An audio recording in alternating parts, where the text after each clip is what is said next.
तो periodic to and fro motion is actually the oscillatory motion. तो इस motion में हमारे पास दो बातें हमने डिसाइड की हैं, एक तो ये पीरियोडिक मोशन है, दूसरा ये मूवमेंट जो है टू एंड फ्रो मूवमेंट है।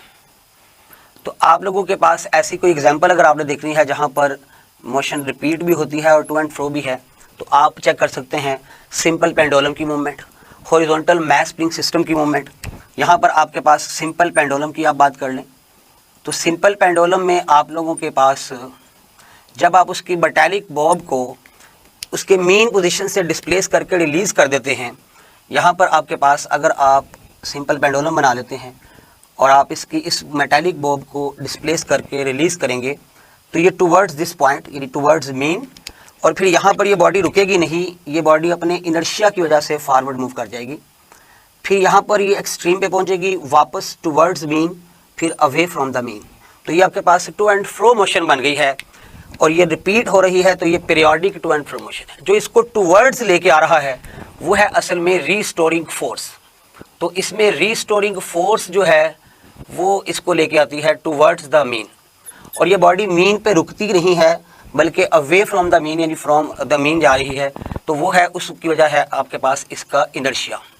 इसका मतलब ये हुआ कि आपके पास ये पीरियोडिक होने के साथ साथ यानी मूवमेंट रिपीट होगी, और इसमें दो फैक्टर का रोल है। पहला फैक्टर जो है वो आपके पास है रिस्टोरिंग फोर्स सिस्टम की, जो इसको टुवर्ड्स लेके जा रही है, और जो दूसरा फैक्टर है वो इनर्शिया, जो इसको मीन पे नहीं रुकने देता बल्कि ये अवे फ्रॉम द मीन जाता है। ये सिंपल पेंडुलम में भी ऐसे ही है, ये आगे हम मैस स्प्रिंग सिस्टम में भी ऐसे ही देखेंगे।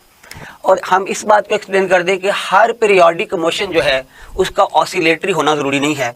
बस अगर आप बात करें कि फ़ैन रोटेट हो रहा है तो वो मूवमेंट आपके पास जो फ़ैन के विंग्स कर रहे हैं वो रिपीट तो कर रहे हैं अपनी मूवमेंट को, लेकिन वो आपके पास टुवर्ड्स और अवे वाली बात को फॉलो नहीं कर रहे। तो आप कहते हैं कि वो मोशन पीरियोडिक है, लेकिन वो मोशन आपके पास ऑसिलेटरी नहीं है, क्योंकि यहाँ पीरियोडिक होने के साथ साथ टू एंड फ्रो होना भी ज़रूरी था। तो every periodic motion is not oscillatory. जो हर पीरियोडिक मोशन है वो ऑसिलेटरी नहीं होती। फ़ैन की हमने बात इसमें कर ली है, वो आपके सामने कि फ़ैन के विंग्स जब रोटेट करते हैं वो रोटेटरी मोशन है, वो पीरियोडिक मोशन है, लेकिन वो आपके पास ऑसिलेटरी नहीं है क्योंकि उसमें रीस्टोरिंग फोर्स नहीं है। आपके पास जो हमने बात अभी की थी कि ऑसिलेटरी मोशन जो है वो आपके पास, अब हम लोग उसको फर्दर लेके चलना जा रहे हैं, क्योंकि ऑसिलेटरी मोशन के बारे में हमने बात कर ली। ऐसी ऑसिलेटरी मोशन जिसमें के जो एक्सेलरेशन ऑफ द ऑब्जेक्ट होगा, क्योंकि आपके अभी डिस्कस किया था कि ऑसिलेटरी मोशन जो है इसमें रीस्टोरिंग फोर्स है, and when there is force there will be acceleration. तो इसका मतलब ये है कि यहाँ पर जो रीस्टोरिंग फोर्स है वो इस मूविंग ऑब्जेक्ट में एक एक्सेलरेशन प्रोड्यूस करेगी।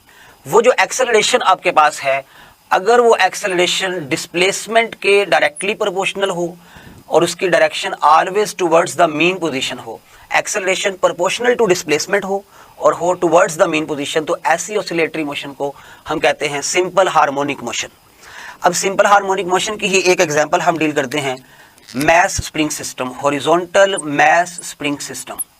ये आपके पास सिंपल हार्मोनिक मोशन है हॉरिजॉन्टल मैस स्प्रिंग सिस्टम की, जो ऊपर लिखे हुए रिलेशन के मुताबिक आएगी, हॉरिजॉन्टल मैस स्प्रिंग सिस्टम। तो यहाँ पर आपके पास सपोज ये आपके पास एक फ्रिक्शनलेस सरफेस है, और इस फ्रिक्शनलेस सरफेस के ऊपर एक स्प्रिंग का एक एंड फिक्स है और दूसरे एंड के ऊपर जो है वो आपने एक ऑब्जेक्ट अटैच कर दिया है, जो इस वक्त अभी स्प्रिंग कंप्रेस्ड भी नहीं है और स्ट्रेच्ड भी नहीं है, मतलब स्प्रिंग अपनी मेन पोजीशन पे है। जब आप एक फोर्स की मदद से इसको एक्सट्रीम पे लाएंगे और फिर यहाँ पर रिलीज करेंगे, तो एक फोर्स जो इसके अंदर डेवलप होनी है, रीस्टोरिंग फोर्स, वो इसको वापस लेके जाएगी। यहाँ पे ये रुकेगा नहीं, अपने इनर्शिया की वजह से ये मीन से आगे मूव कर जाएगा, और फिर आपको पता है कि रीस्टोरिंग फोर्स क्या करेगी, वो इसको वापस मीन पे लेके आएगी। मीन पे फिर आपके पास ये अपने इनर्शिया की वजह से नहीं रुकेगा, यूँ आपके पास ये ऑसिलेटरी मोशन स्टार्ट हो जाएगी, जो कि आपके पास पीरियोडिक भी है, टू एंड फ्रो भी है। अब हमने प्रूव करना है कि इसमें जो एक्सेलरेशन प्रोड्यूस हुआ है वो डिस्प्लेसमेंट के डायरेक्टली प्रोपोर्शनल है और उसकी डायरेक्शन टुवर्ड्स मीन है। इसके लिए आप इस स्प्रिंग सिस्टम की रीस्टोरिंग फोर्स लिख लें। हुक्स लॉ के अकॉर्डिंग अगर देखें तो restoring force is proportional to displacement of the object from mean position.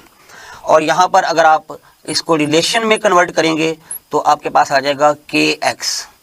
ये आपके पास बन गया है रीस्टोरिंग फोर्स का फार्मूला, और आपको पता है इसी फोर्स ने क्योंकि एक्सेलरेशन प्रोड्यूस करना है तो मैं इस फोर्स की जगह लिख सकता हूं मैस इनटू एक्सेलरेशन। यहाँ पर आपके पास ये मैस अगर उधर जाके आप डिवाइड कर दें तो आपके पास एक्सेलरेशन का जो रिलेशन बनेगा वो आएगा kx/m, और अगर आप इसकी वेक्टर फॉर्म लिखेंगे तो आपके पास आएगा k, और ये वेक्टर फॉर्म में यहाँ पर एक्सेलरेशन और डिस्प्लेसमेंट एक दूसरे के ऑपोजिट है। ये आपके पास कांस्टेंट है k, और ये मैस, दोनों कांस्टेंट को आप यहाँ से खत्म करें तो ये आपके पास प्रोपोर्शनैलिटी बन जाएगी, वही इक्वेशन जिसका हमने कहा था कि acceleration is proportional to the displacement. So motion of the mass spring system is according to this relation, which means acceleration is proportional to displacement and always towards the mean position. अब यहाँ पर हमने जो k लिखा है वो k है आपके पास स्प्रिंग कांस्टेंट। वो जो स्प्रिंग कांस्टेंट है, अब हम इसका फार्मूला और इसके यूनिट देख लेते हैं। स्प्रिंग कांस्टेंट आपके पास आएगा k is equal to F/x, force required to produce the unit extension, जो है ये आपके पास स्प्रिंग कांस्टेंट है। अगर आप इसका यूनिट देखेंगे तो वो बनता है न्यूटन पर मीटर, और अगर आप इसको एमसीक्यू की शक्ल में देखना चाहें तो आपके पास सरफेस टेंशन के भी यही यूनिट होते हैं। आप कह सकते हैं कि स्प्रिंग कांस्टेंट या जिसको फोर्स कांस्टेंट भी कहते हैं have same dimension as the surface tension. तो डायमेंशन ऑफ द k जो हैं वो आपके पास वही आएंगी, dimensions of k are same as surface tension. तो ये आपके पास स्प्रिंग कांस्टेंट के हवाले से हमने बात की। अब हमने देखना है नेक्स्ट के स्प्रिंग कांस्टेंट जो है वो डिपेंड किस पे करता है। अब नेक्स्ट हम ये देखेंगे कि ये जो k है, जो स्प्रिंग कांस्टेंट है या फोर्स कांस्टेंट जिसे आप कह रहे हैं, ये डिपेंड किस चीज़ पे करता है। तो हमने डिपेंडेंस देखनी है ऑफ द स्प्रिंग कांस्टेंट या dependence of the force constant k। तो हमारे पास ये जो k है, एक तो ये डिपेंड करता है nature of the spring material. अगर आपने आयरन का स्पाइरल बनाया हुआ है, स्प्रिंग बनाया हुआ है, तो उसमें यूनिट एक्सटेंशन प्रोड्यूस करने के लिए जो रिक्वायर्ड फोर्स होगी वो डिफरेंट होगी उस स्प्रिंग से जो कि आपने एल्यूमिनियम को स्पाइरल फॉर्म में बनाया हुआ है। तो मतलब ये है कि एक तो स्प्रिंग कांस्टेंट डिपेंड करता है नेचर के ऊपर कि आपके पास वो स्प्रिंग जिस मटेरियल का बना है उसकी नेचर क्या है। दूसरा, अगर आपके पास थिक है स्प्रिंग तो उसमें एक्सटेंशन प्रोड्यूस करने के लिए जो रिक्वायर्ड फोर्स होगी वो डिफरेंट होगी, और थिन में डिफरेंट होगी। तो हमारे पास दूसरा है cross sectional area.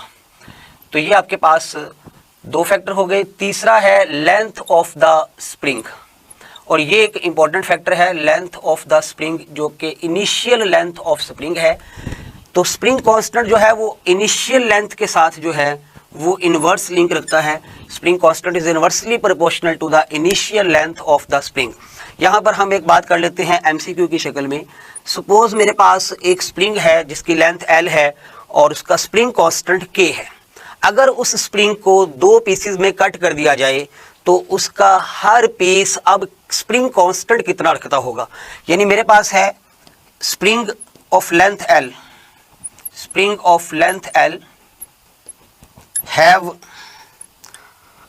Force constant K, उसका जो स्प्रिंग कांस्टेंट है वो आपके पास K है। Then this spring is cut into two equal pieces. Spring is cut into two equal pieces. आपने स्प्रिंग को दो हिस्सों में कट कर लिया है, टू इक्वल पीसेस। तो बताना आपने ये है कि इसके हर एक हिस्से का स्प्रिंग कांस्टेंट कितना होगा। तो आपके सामने ऊपर रिलेशन लिखा हुआ है। वो रिलेशन क्या है कि लेंथ के साथ इन्वर्स है। जब आप उसको दो हिस्सों में कट कर लेंगे तो क्योंकि लेंथ हाफ हो जाएगी, और लेंथ हाफ हो तो स्प्रिंग कांस्टेंट क्या हो जाता है, डबल। तो जो spring constant of the one piece है, spring constant of one piece वो क्या आ जाएगा आपके पास, spring constant of one piece will be, तो क्योंकि लेंथ हाफ हो गई है तो इन्वर्स लिंक है तो स्प्रिंग कांस्टेंट बिकम डबल। तो आपके पास जो सिंगल पीस है उसका स्प्रिंग कांस्टेंट क्या होगा, 2K होगा।